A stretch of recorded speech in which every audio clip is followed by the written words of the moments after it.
Herkese merhaba arkadaşlar. Bu videomda fide yetiştirme ile ilgili ipuçları paylaşacağım.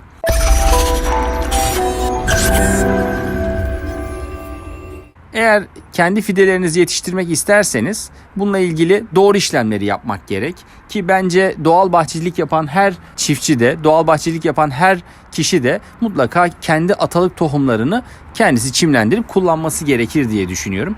Bununla ilgili belli şartların yerine gelmesi gerekiyor. Ben kısaca bununla ilgili paylaşımlar yapacağım. Fideleri kapalı bir ortamda yetiştirmek zamanında bahçeye ekmek için bence gerekli. Yani eğer ki dışarıda ben domates fidelerimi oluşturacağım derseniz açık bir ortamda uzunca bir süre beklemeniz gerekir havaların ısınmasını en azından. Ama bitkileri Mayıs ayında bahçeye ekmek için Şubat ayında veya Mart ayında kapalı ortamda işleme başlarsanız Mayıs ayı geldiğinde daha tohumlar çimlenmek yerine direkt belli bir noktaya gelmiş fidelerinizi yerine ekmiş olursunuz. Dolayısıyla fideleri kapalı ortamda yapmak gerekir.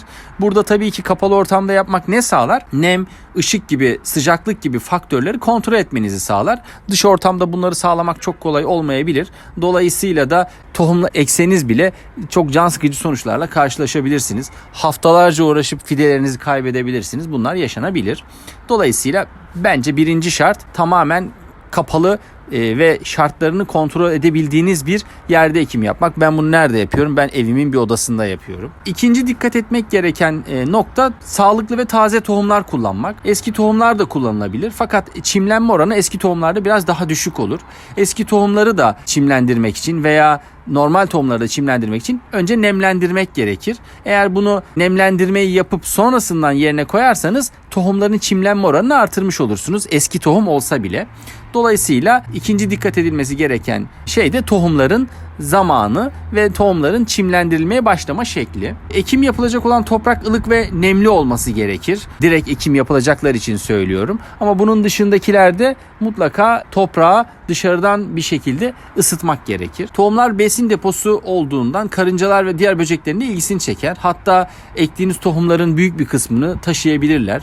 Dolayısıyla tohumları ekmeden en az birkaç gün öncesinden nemlendirmek gerekir. Nemlendirdiğinizde tohumlar uyanmaya başlayacağı için içindeki kimyasal yapısı değişir ve kimyasal yapısı değiştiği için de artık böcekler için cazip bir yiyecek olmaktan çıkar. Tohum çimlendirme ortamının nemli de olması gerekir.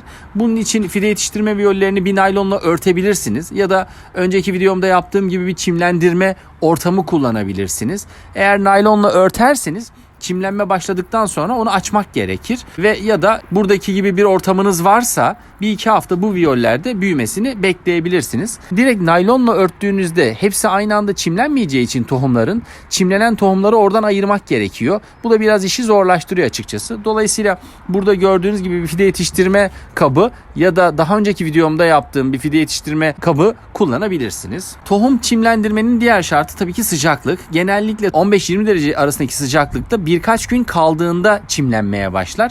Bunun için de fide yetiştirme viyolünü ılık bir ortama koymak gerekir. Ya da eğer böyle bir ortamımız yoksa burada gördüğünüz gibi ısıtıcı mat kullanabilirsiniz. Ama ben fide yetiştirme ortamımda direkt ışıklı bir ortamda yaptığım için ışıklar da ortamı ısıttığı için bu ısıtıcıya çok ihtiyaç duymuyorum. Çimlenme başladı.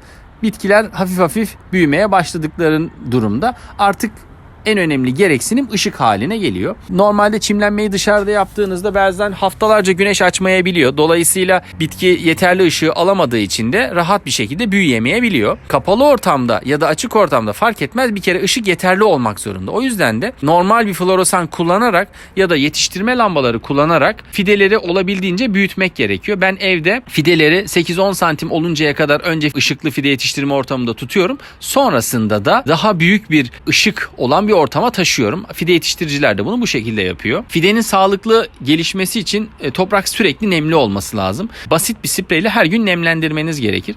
Dikkat edilmesi gereken kısım, toprağı nemlendirirken ıslak yapmamak gerekir. Yani hadi bugün biraz bolca su vereyim, bir iki gün en azından su vermem gibi düşünmemek gerekiyor. Eğer toprağı nemli değil de ıslak tutarsanız köklerin çürüdüğünü görürsünüz hemen. Burada fide toprağı ile ilgili daha önce bir videom olmuştu. Aynı viyole birden fazla tohum atıldığında ya da direkt toprağa serpilerek ekilen tohumlar çok sık filizlenebilir.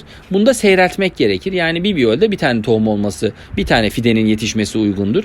Dolayısıyla çok sık olduğunda bu fideleri seyreltmek gerekir. Biber ya da domates gibi fideleri seyreltirken ayırdığınız fideyi başka bir yere ektiğinizde de bitki tutunarak büyümeye devam eder. Fide yetiştirme ortamında mutlaka hava akımı olmalıdır. Bitkilerin gövdelerinin ve köklerinin güçlü tutunması için açık havada zamanla artan şekilde de havalandırılmalıdır. Yani siz tohumları çimlendirdiniz, belli bir boyuta getirdiniz. Hep kapalı ortamda tutmak bitkinin gelişimi için çok uygun değildir. Ara sıra hafif serin ortam ya da rüzgarlı ortamda da karşılaşması gerekir.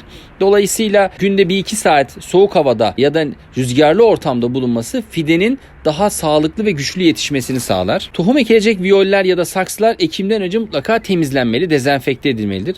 Önceki ekimden kalan sorunlar ya da hastalıkların önlenmesi açısından bu önemlidir. Kabak, kavun, karpuz gibi tohumları nispeten büyük bitkileri de ekerken büyük viyol ya da saksı kullanmak daha uygun. Çünkü bu bitkiler çok hızlı bir şekilde büyüyorlar. Kökleri de çok hızlı bir şekilde gelişiyor. Dolayısıyla küçük viyole ektiğinizde sonradan hem hızlıca yerini değiştirmek gerekiyor. Bence bu bitkileri bir kere büyük saksıya ekip sonrasında nihai yerine ulaştırmak çok uygun. Evet, fide yetiştirme ile ilgili vereceğim ipuçları bu şekilde. Buradaki tablolarda da gerekli sıcaklık ve ekim şekilleriyle ilgili bilgiler paylaşıyorum. Umarım bu video sizin için faydalı olmuştur. Sonraki videolarda görüşmek üzere. Hoşça kalın.